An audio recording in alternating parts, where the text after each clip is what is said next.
All right, problem number 58. We have the sum of the first 4 terms of the arithmetic sequence in which the 6th term is 8 and the 10th term is 13. So right off the bat, let's draw our sequence. Or rather, we have places. So like this is the first place, this is the second place, third place, fourth place, fifth place, sixth place is 8. We're given that. 6th term is 8. 7th place, 8th place, 9th place, 10th place is 13. Okay? So remember, our sequences are some arrangement of numbers that follow a rule. Arithmetic sequences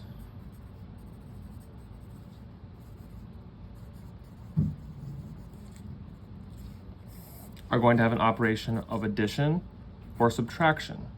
Okay? They don't deal with multiplication. They don't deal with powers. Our arithmetic sequences are just going to be adding or subtracting numbers. Okay? Geometric is going to deal with multiplication, and then farther on you'll get with squares and stuff like that.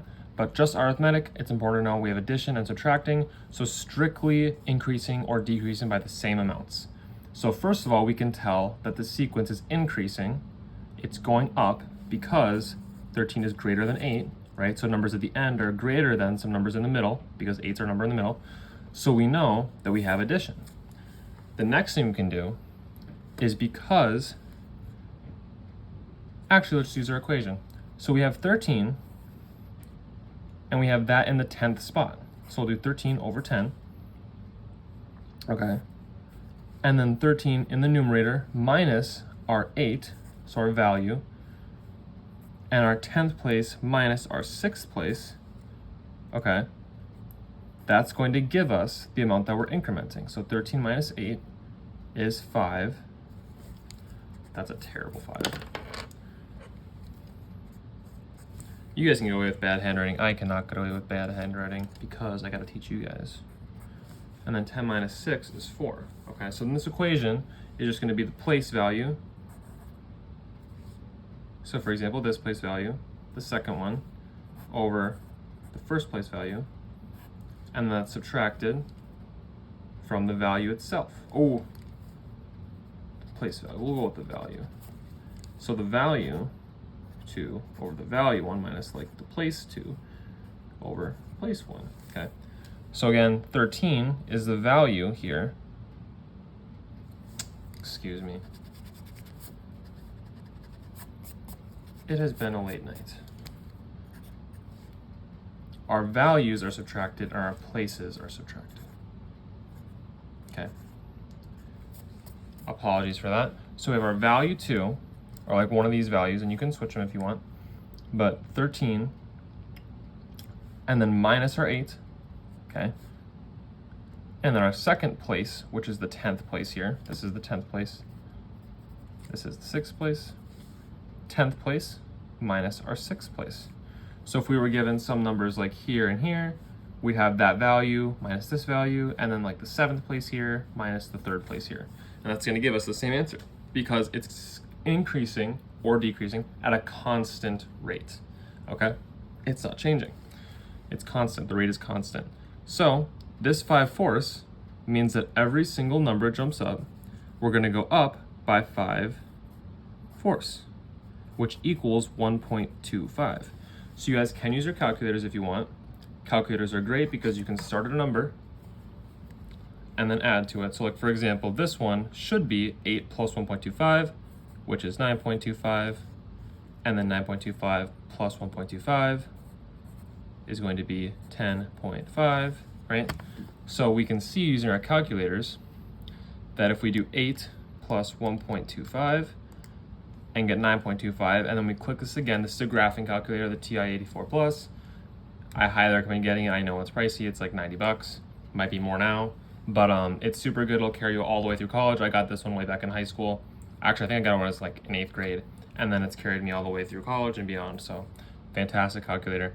So 9.25, you can just click that with the equals button, and then it'll bring it down here, and then you can do plus 1.25 again, and you get the next one. And then I believe you can do it again. Oh, not quite.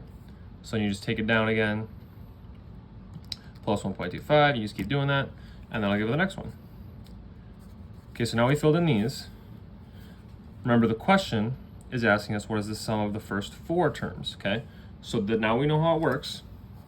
It's always incrementing by 1.25. This number here we can get by decrementing by 1.25, because if this number is 1.25 bigger than this number, then this number has to be 1.25 smaller than this number, okay? So you can do 8 minus 1.25 to get this number, okay? So using our calculators, it's gonna be 6.75. I'm just gonna speed through this because you guys can use your calculators effectively, or you should be able to. So 6.75, subtracting 1.25 again, we're gonna get 5.5. And again, we're gonna get 4.25. And then again, we should get 3. And one more time, we'll get 1.75. So in the sum of the first 4 numbers is the sum of these numbers. And again, the sum, what are our arrows? Our sum is numbers added together. So we have 1.75 plus 3 plus 4.25 plus 5.5, okay?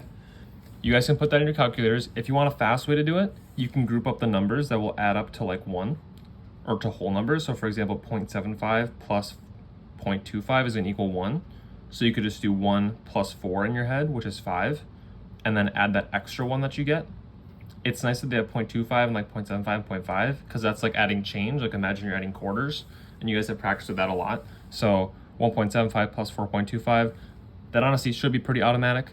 So that should be 6, because again, we have our 1 plus our 4, which is 5. Carry the extra 1 that you get from the change here, 0.75, 0.25, which equals 1, and that's gonna equal 6. So like this plus this is 6. And then 3 plus 5.5, we're just adding a 0.5 onto 3 plus 5, which is 8. So plus that 0.5 is gonna equal 8.5. And then we add those together, and we should get our final answer of 14.5. And again, you could just put this in your calculators. Whichever way is faster for you, whether it's some mental trick like this that I used, or just plugging into your calculators, do whatever's faster and whatever's easiest for you, because again, speed is a factor on the ACT, especially the math section. So our answer is 14.5, which is going to be G.